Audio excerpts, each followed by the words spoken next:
right, welcome back to Jughead Walks and Talks. I haven't made a video in a long time. I kind of abandoned YouTube. I'm actually more of a consumer than I am of a content creator. I'm not going to do any fancy shit and whatnot. I stopped making videos in Thailand because there's so many people doing it, and the guys are doing, they do it as a living, and they do this type of video production, music, all this kind of stuff, and some of it's pretty good. I'm not going to make those kind of videos. I'm just a simple creator, I guess. But after not having posted for several months, I have gained subscribers. A lot of my Thailand videos have been looked at, and I only recognized it because a few people sent me messages asking questions, and I'm glad to help, man. If I can help you have a nice stay in Thailand or Greece or Romania or wherever I'm dwelling at that time, I'll help you out. I left Thailand at the end of September. Now I've probably been here in Greece about 5 days. It's a bit of a transition, I lived in a quiet beach town. The Greeks are not quiet. There is quiet time. I do live in a quiet neighborhood, but Greeks are in general not quiet. So that was the first getting used to. They talk a lot. I love them, so let's not confuse what I'm saying, but it is what it is. They talk a lot. Oftentimes they are all talking at the same time, and somehow it works. But it does take some getting used to, especially when you come from a culture of people where loud noise is not appreciated. If you close your door too hard and stuff, people actually turn their heads and look. So that's a little bit of adjustment. The all talking at the same time is a little bit of adjustment. It's almost like chaotic, but it's beautiful, man. It works. It works. So I'm gonna go ahead and get my mug off here so you can kind of see Voula. Along the sea, just south of Athens, all the way down to Cape Sunion, they refer to this area as the Athens Riviera. I'm only mentioning that because that's how you're going to find it on the map and all that kind of stuff. But I don't know why people do that. Riviera is one thing, and we are another. And why are we trying to compare ourselves? It's almost as if you're conceding that that's superior. So I don't really like that. I don't know what to call it, but it's this golden shore, let's call it. And they call it the Athens Riviera.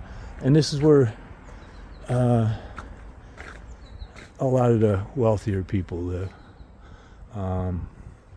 Just north of here is a place called Glyfada, where I'm from. I chose here because it's a little bit quieter. Glyfada can be chaotic and a little more crime in Glyfada. And it kind of just, parts of Glyfada reminds me of like an open air mall. And that's just not a good fit for me. So I came to this more residential, quiet neighborhood, but it's still walkable. The place is called Voula. Nice beach, swimmable. And so I'm in Greece now, and I'm enjoying that. First few days I was a little grouchy, and taken aback, etc. And I went out with family last night. It kind of cured that. So that's the beauty of Greece.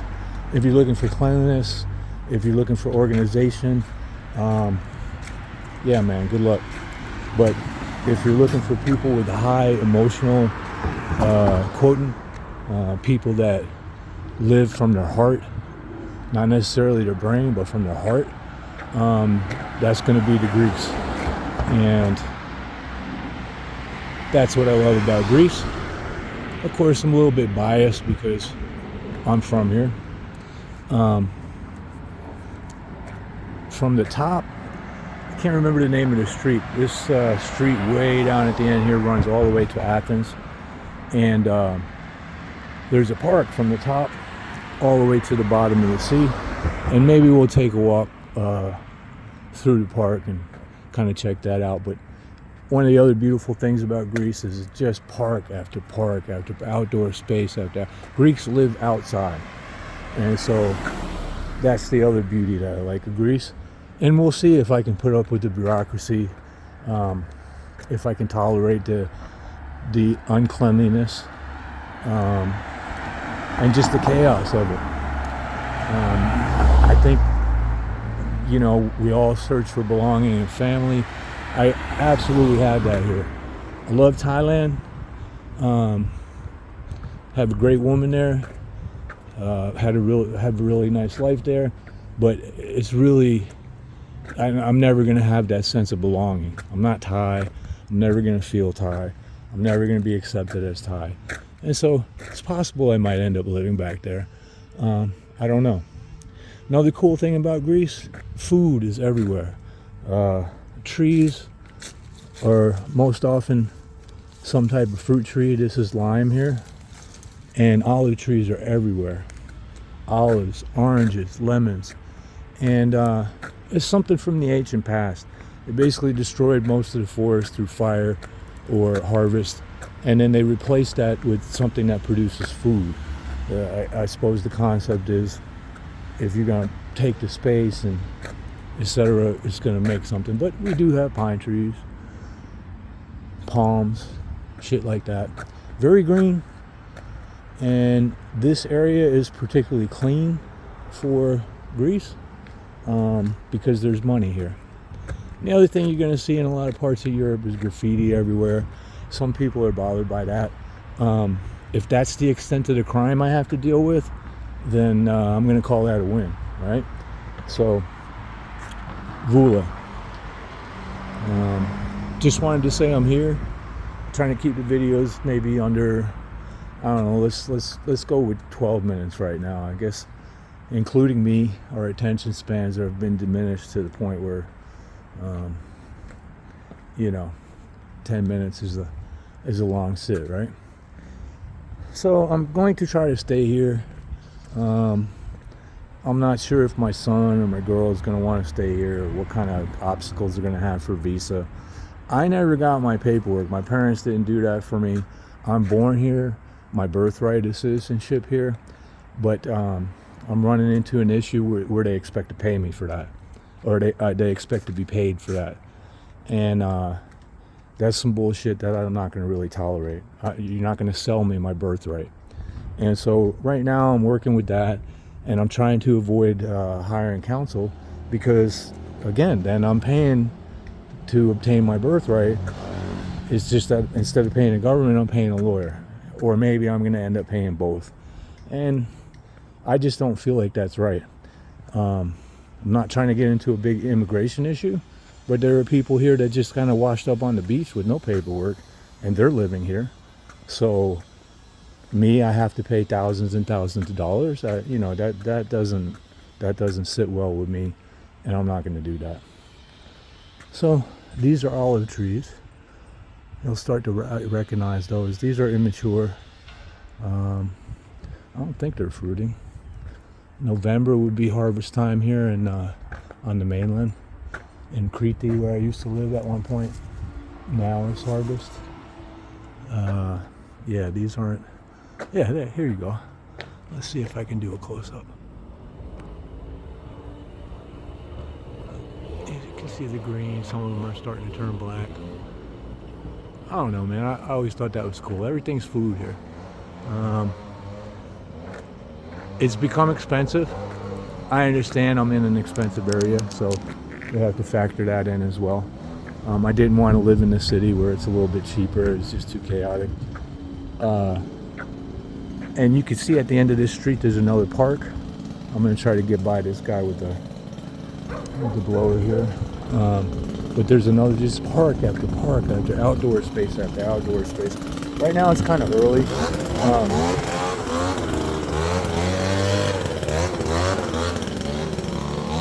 So the Greeks sleeping in. It's Saturday. They do stay up late. It's a night culture. I got home early. I got home before midnight last night from dinner, and that's pretty good. Probably only because I was with some of my older relatives, and they tire a little more easily. I'm going to end this video at the park down here and do another one just talking about kind of the steps you can take to stay in Greece, the differences between being a tourist and trying to live somewhere. And I always say, I've lived in quite a few countries now, I always say, if you haven't been to the doctor, the post office, and some type of government office, you really don't know what you're dealing with. You're on a vacation, man. And so Greece as a vacation and Greece to live is two different things. And the people are very amicable, but at the same time, with that high IQ or high EQ and just the way that they're free to express themselves, you get the whole spectrum of emotions. So the same thing is if they are very happy, and they are most of the time, when they become angry, this is also amplified. When they're sad, it's drama. This is where the term Greek drama comes from. Everything is dramatized. And so that takes a little bit of getting used to as well. If you are a football fan, soccer, for those of you that are Americans, think of it as, like when they bump into each other and then they fall down and start crying and, trying to get that foul, and that dramatic crap that they pull when they're fouled. That's a good example of how Greeks are. I don't know what this is. Nice little, everywhere is these outdoor spaces and people in them. Like I said, it's early now, Saturday morning, but if I came back closer to noon or whatever, we'll go past the coffee shops and you'll see the place. It's a coffee culture and also a night culture, but they drink coffee 24/7. Like there's no time where you say, it's a little late for.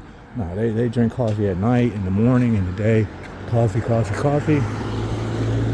wine, cigarettes, and that's what's happening. So I'm making a little bit of adjustment. In Thailand, I was using quite a bit of weed because it's available.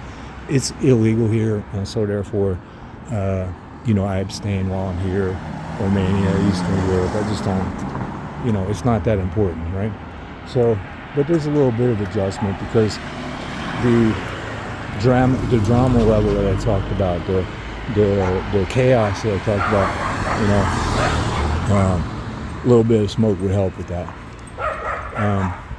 It's kind of interesting because I'm coming here from Thailand, and the last time that I lived here, several years ago, I didn't notice many Asians, but now I'm noticing them, and I've come to a point where I can differentiate between some of them. So I don't mean to sound like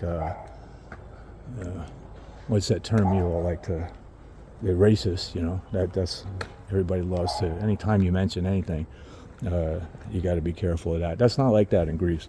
This is from an American perspective. Americans are obsessed with politics and race, and I mean obsessed, like lunatics. Here, everyone at the table last night had different opinions about things. They all voiced them. No one got angry. The most you'll get is, you don't know what the fuck you're talking about, let's do a shot. And in the United States, I'm watching where political division has actually become violent. And that's sad to see, man. That's a country with so much potential, and what they've done to you, what you've allowed to happen to you, is almost un-American. It's most un-American, actually, not almost. So it's sad to see. My son and I aren't interested in returning, even though it's one of the places where I'm a veteran that was injured in the war, and so I have benefits that are extended to me in the United States that aren't here. Very easy for me to buy a home in the United States, and I took full advantage of that. Some of my money was made from buying and selling homes, and those opportunities, those benefits aren't available here for me or my son. And the healthcare is not that it's poor, it's that there's a gap. And these are things you need to think about if you want to relocate. It's not that the doctors aren't good. It's that Greek culture, Greek mentality. Let's say you're going for mental health. They're not going to understand the American perspective. You're going to disconnect at some point with that. And so culturally, doctors is very difficult to go to. The doctors in Thailand are the same. Very good healthcare, but they're not used to people that are active in the decision making in their healthcare. They're used to people that are like, yes, doctor. And then they follow it. They just take the prescription without knowing what it is. They follow the remedy without understanding what it is that they're doing. And this is common in a lot of places, but in the United States, I felt more free to not argue, but to voice my opinion, my care team. And I use doctors a little differently than most Greeks, or maybe most people. The doctor is an advisor to me. I make the ultimate decisions. They have expertise. I'm hiring them for their expertise, just like you would an engineer or a construction specialist. And ultimately, I'm making the decisions. And a lot of doctors have problems with that. If you don't do what they say, they don't want to see you anymore. And so here's some more olives. And so there's some cultural things that need to be considered. Don't see many people doing what I'm doing right now. Makes me feel a little bit odd. So not a lot of YouTubers. I didn't finish where I said I would, but next video I'm headed toward Plataea now. So the next video will be of that downtown area, and we'll see how many nasty looks I get or whatever, but I'll do it for you guys. So I'm in Greece now. Check it out. I think within a few months it's quite possible that I return to Thailand for a little bit. The government is friggin' shut down. My girlfriend's waiting for Schengen to join me, and who knows what's happening with that. Is it continuing? Is it processing? I don't even know, man. So secondary issues, I receive pension from the government.